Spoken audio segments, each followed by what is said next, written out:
그래서 달려온 분입니다. 자, 캐비넷 문건 네. 오늘 얘기해 볼까요? 네. 깜짝 놀랐죠. 민정수석실에서 발견된 문건이 있다라고 해서 청와대에서 전수조사를 해보겠다. 혹시 또 남아있는 게 있을까 싶어서.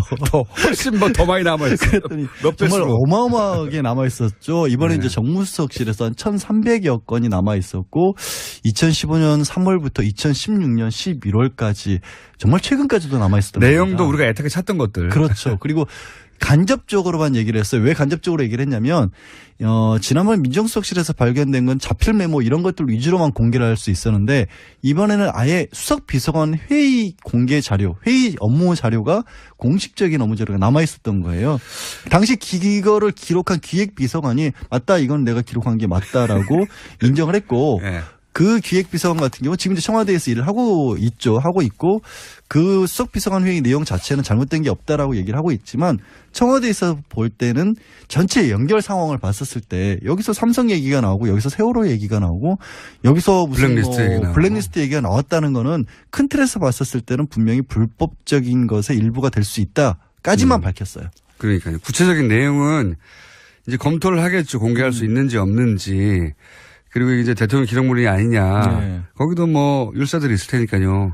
근데 그것도 제가 봤었을 때는 원래 공개하는 게 맞아요. 공개할 수 있는데 다만 정치적인 반발 같은 것을 막기 위해서 그냥 청와대에서 자중하고 있는 것 뿐인데 저는 이게 자중하는 게 맞는지 좀 판단을 좀 달리 해봤으면 좋겠어요. 지금 그럴 때가 아니거든요. 모조리 다 공개해버려요?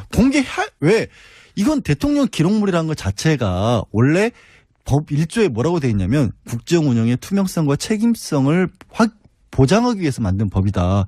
그래서 6조인가 딱 공개함을 원칙으로 한다라고 돼 있어요. 기본적으로 그렇죠. 기본적으로 노무현 전 대통령이 왜 만들었냐면 각 정권 바뀔 때마다 자기네들끼리 다 문서 비밀로 해버리고 안 넘겨주니까 아니 이게 나라가 바뀐 거냐 정권이 바뀐 거지. 그래서 우리는 기록으로 남기겠다. 그걸 하나하나 다 기록하겠다라는 취지로 만든 거거든요. 노무현 전 대통령은 몇 백만 건을 남겼죠. 그러니까 네. 좋은 취지에서 만든 건데 이걸 뒤집는 거예요. 자꾸 이걸 그래서 뒤집어서. 기록하는 사람이 엄청 고생했다지 않습니까? 그러니까 그래놓고 무슨 청와대 내에서 벌어지는 모든 일을 기록하라고 해가지고 사실은 제가 이거를 할 때마다 화가 나는 게 그것 때문에 가장 고초를 겪은 분이 또 노무현 전 대통령이었거든요. 본인들이 남긴 기록 때문에. 본인은 좋은 취지로 남겼는데 그것 때문에 사법 만들었다고 또 뭐 빗대 그 행정관들 기소했었죠. 네. 얼마 전에 NLL 대화록 가지고도 문제가 됐었을 때도 초본 없었다고 그 사람들만 애꿎은 사람들 기소했었잖아요. 네. 결국 다 무죄로 밝혀지긴 했지만 근데 취지는 그런 좋은 취지였는데 벌써 반론이 막 뭐라고 나오냐면 대통령 기록물이니까 공개하면 안 되는 거 아니냐는 식의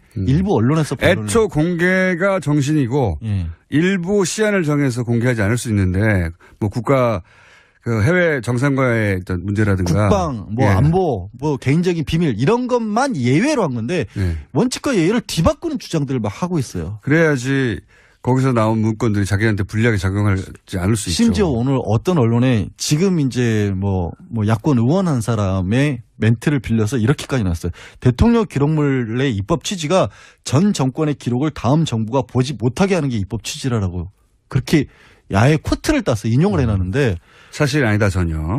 생각을 해보세요. 전 정권의 기록을 다음 정권이 못 보면 이게 그러면 나라가 유지가 됩니까? 국가 연속성이 없어지는 거죠. 네. 국가 연속성이 생기라고 만드는 당연히 법안인데. 그렇죠. 그리고 이번에 나온 것들은 다 범죄 현장에서 쏟아져 나온 증거물들이에요. 자, 알겠고요. 네. 그러면 실제 그게 재판에 영향을 주려면 소정의 절차가 있지 않습니까? 그렇죠. 그 절차를 설명해 주십시오. 일단은 청와대에서 원본은 대통령 기록관으로 이관을 시켰고요. 사본들 중에서 필요하다고 생각되는 부분들을 다 정정합니다. 사본들을 다 특검에 넘겼어요. 네. 특검 같은 경우에는 현재 특검에서 기소해서 재판을 하고 있는 부분들이 있기 때문에 직접적으로 증거를 쓸 수 있는 부분들을 간추려서 증거를 제출하겠다고 했고 수사가 더 필요하다고 생각되는 부분들은 특검은 지금 수사를 안 하고 있거든요. 그러니까 검찰에 넘기겠다고 지금 했고. 공소유지만 하는 거죠. 공소유지만 하고 있으니까. 그런데 문건들 지금 벌써 2개를 합하면 1,700건 가량이 나온 건데 그 문건들마다 성격이 좀 다를 겁니다. 어제 새롭게 발견된 것들처럼 청와대 수석비서관의 그 회의 자료 같은 경우는 아예 이것 자체가 공문서예요. 그러니까 바로 그거는 내용에 도움, 그러니까 재판에 도움만 된다고 치면 증거로 제출할 수가 있는 거고 그렇지 않은 문건들 같은 경우에는 과연 이걸 누가 만들었느냐. 작성자를 확인해야 됐고 작성자로부터 이 내용이 당신이 작성한 그대로 작성해 맞다. 기록된 거를 받아가지고 제출을 해야 되고 그때도 상대방이 만약에 이건 인정 못한다고 하면 네. 작성자를 불러서 증인신문을 해야 되는 과정을 이재용 부회장 변호인 측이라든가 박근혜 전 대통령 변호인 측이 증거를 인정 못하겠다고 하면 결국은 작성한 사람을 불러야 되죠. 근데 이게 굉장히 중요한 증거가 될 수 있다라고 보는 게 저는 그동안에 굉장히 많은 정황 증거들은 나왔어요. 왜 네. 국민들이 이거를 충격적으로 안 받아들이냐면 내용들은 다 아는 내용이거든요. 그렇죠. 어차피 이렇게 했다며. 네. 그리고 특검도 밝혔고 검찰도 밝혔거든요. 그렇게 상식적으로 받아들이고 있고 받아들이고 있는데 다만 중요한 거는 실제 청와대에서 그런 일을 했다는 증거가 나온 적이 없어요. 내부에서는 이런 증거가 하나도 안 나왔어요. 수첩 정도가 물증으로 나왔죠. 안정범 접석의 수첩 정도가 나머지는 나왔고 진술입니다. 진술. 다 진술이고 바깥에서 그것도 진술도 이런 거죠. 블랙리스트면 문체부에 가보니까 블랙리스트가 있어. 문체부 직원이 우리는 위에서 지시를 받은 거야. 근데 위에서 지시를 했다는 증거가 없어요. 단적으로 문영표 전 보건복지부 장관도 국민연금을 동원해서 삼성의 합병을 도와줬다는 죄로 유죄 판결을 받았지만 법원에서도 이 사람이 왜 이런 행동을 했는지에 대해서는 행위 자체만 판정을 했지 지시를 받았냐 안 받았냐는 보류를 했어요. 밝혀내지 못했다는 근데 거죠. 그게 청와대에서 했다는 게 누구나 지금은 알고 있지만 그게 이번에 비로소 그걸 입증할 수도 있는 문서가 나온 것이고 그중에 그렇게 연결될 문서가 나올 가능성이 있다라고 청와대에서 밝힌 거죠. 네. 모든 거에 다 삼성 관련됐고 세월호 관련됐고 블랙리스트 관련됐고 그 행위는 이런 회의 끝에 나온 행위가 아니냐. 그렇죠. 이 회의는 왜 하냐. 누가 지시해서 이런 회의를 했느냐. 네. 이렇게 따져가가지고 그렇죠. 위에서 지시받았다. 아니 조윤선 전 장관도 본인은 블랙리스트 모른다라고 눈물을 흘렸잖아요. 김기춘 전 비서실장 나 아무것도 하는 게 없다. 이번에 나온 게 비서실 회의거든요. 여기서 무슨 얘기가 나오냐에 따라서 그 사람들이 얼마나 제대로 얘기를 했는지 아니면 여태까지도 거짓말을 했는지가 밝혀질 수 있는 중요한 키들이 나온 거죠. 그러니까 그렇게 됐으면 좋겠는데 예. 실제 그렇게 되기까지 몇 가지 장애가 있어. 시간이 없다. 물론 그런 부분들로 있죠. 물론 당장에 이재용 부회장 같은 경우에는 8월 2일까지는 결심을 해야 재판을 마쳐야 8월 16일까지는 선고를 할 수 있다. 근데 이제 검찰 쪽, 특검 쪽에서 이렇게 새로운 자료가 나왔으니 연기해달라고 요청을 하겠죠, 아마도. 그거는 여러 가지 이게 연기를 그걸로 연기를 할 수는 없는 게 구속 시한의 문제가 있잖아요. 구속 시한은 8월 20 며칠까지지 않습니까? 8월 17일까지예요. 8월 17일이요? 네. 한 주라도 미뤄달라고 하죠. 아니, 그게 그런 식으로 안 된다는 걸 아시잖아요. 왜 전문 피의자께서 왜 그러세요?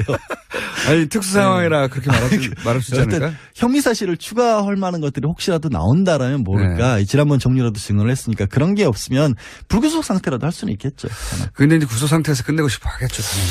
근데 이제 그렇죠. 이제 증거 가치가 얼마나 크느냐에 따라 달라질 거고 한 가지 더 이제 가치가 있다. 박근혜 전 대통령 시간이 좀 있어요. 박 전 대통령은 시간이 그래도 있는 편이죠. 그런데 이제 이재용 부회장 같은 경우에는 시간도 촉박하고. 근데 이재용 부회장의 판결이 박근혜 전 대통령 최순실 모두에게 영향을 미치는 중요한 그 재판이란 말이죠. 굉장히 그러니까 줬다는 사람이 확실하게 준 걸 여기서 뇌물로 되면 그럼 나머지는 거의 이제 반자동이라고 볼 수가 있는. 그러니까요. 여기서 근데 뇌물죄 그래서 여기서 모두가 같은 편이 된 거 아닙니까? 박근혜 전 대통령은 그래서 이 재판에 증인으로 안 나가려고 구인장이 와도 구치소에 구인장을 보내는 경우가 어디 있어요?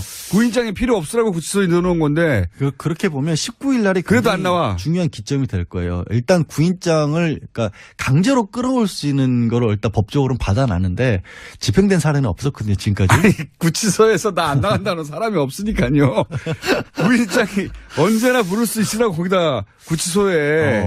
그러니까 과연 구속영장이 그거 아닙니까? 네, 그렇죠. 당시에는 도주의 위험이 있으니까 어디 못 가게 죄가 확정되지 않았는데 구속시켜 놓은 건데 지금은 그렇게 구치소에 있는 사람이 안 나간다고 하니까. 그렇죠. 또 한 번 구인장을 한 걸 발부했죠. 아니, 발을 다칠 수도 있잖아요. 그러니까 근데 구인장을 발부했는데도 안 나왔거든요. 네, 지난번에도 사실은 발부했었는데 안 나왔거든요. 법을 완전히 무시하는 거죠. 네. 몸이 힘드셔서 그런 거죠.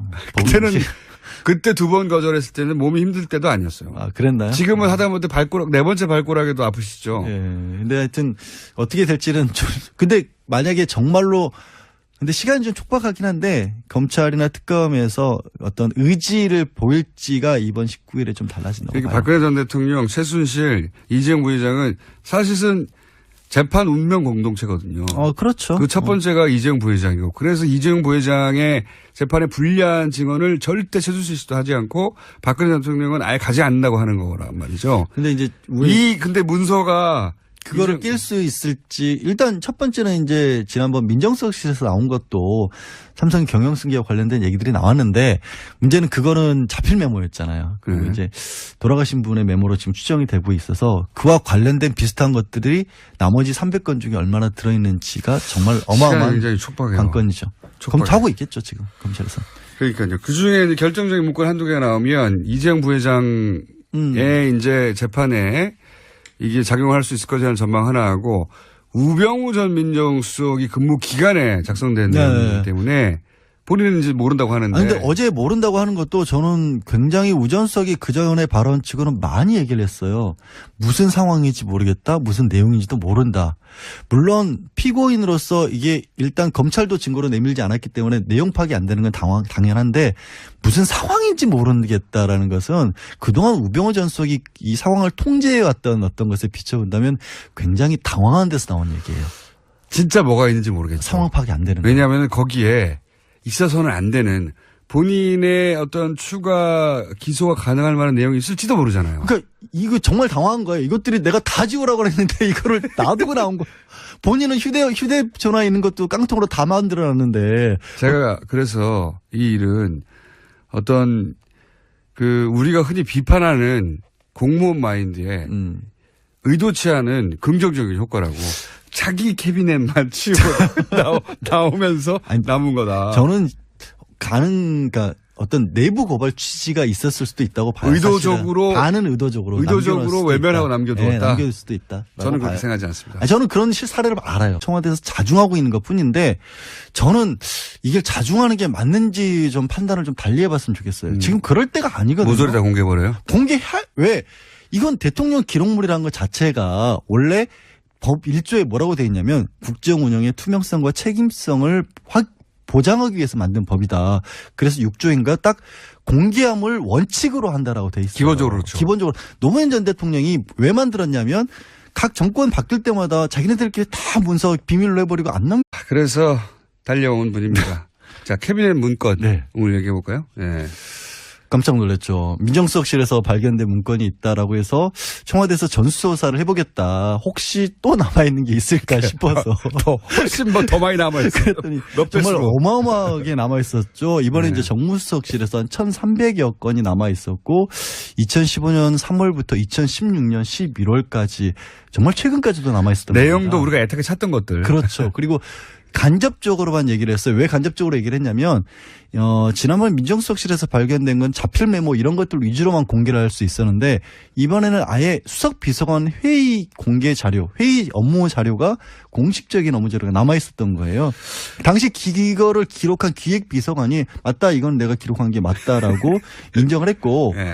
그 기획비서관 같은 경우 지금 이제 청와대에서 일을 하고 있고 그 수석비서관 회의 내용 자체는 잘못된 게 없다라고 얘기를 하고 있지만 청와대에서 볼 때는 챙겨주니까 아니 이게 나라가 바뀐 거냐 정권이 바뀐 거지. 그래서 우리는 기록으로 남기겠다. 그걸 하나하나 다 기록하겠다라는 취지로 만든 거거든요. 노무현 전 대통령은 몇 백만 건을 남겼죠. 그러니까 네. 좋은 취지에서 만든 건데 이걸 뒤집는 거예요. 자꾸 이걸 그래서 뒤집어서. 기록하는 사람이 엄청 고생했다지 않습니까? 그러니까 그래놓고 무슨 청와대 내에서 벌어지는 모든 일을 기록하라고 해가지고 사실은 제가 이거를 할 때마다 화가 나는 게 그것 때문에 가장 고초를 겪은 분이 또 노무현 전 대통령이었거든요. 본인들이 남긴 기록 때문에. 본인은 좋은 취지로 남겼는데 그것 때문에 사법 전체 연결 상황을 봤었을 때 여기서 삼성 얘기가 나오고 여기서 세월호 얘기가 나오고 여기서 무슨 블랙리스트 얘기 나오고. 블랙리스트 얘기가 나왔다는 거는 큰 틀에서 봤었을 때는 분명히 불법적인 것의 일부가 될 수 있다까지만 밝혔어요. 그러니까요. 구체적인 내용은 이제 검토를 하겠죠. 공개할 수 있는지 없는지. 그리고 이제 대통령 기록물이 아니냐. 네. 거기도 뭐 율사들이 있을 테니까요. 근데 당연히. 그것도 제가 봤었을 때는 원래 공개하는 게 맞아요. 공개할 수 있는데 다만 정치적인 반발 같은 것을 막기 위해서 그냥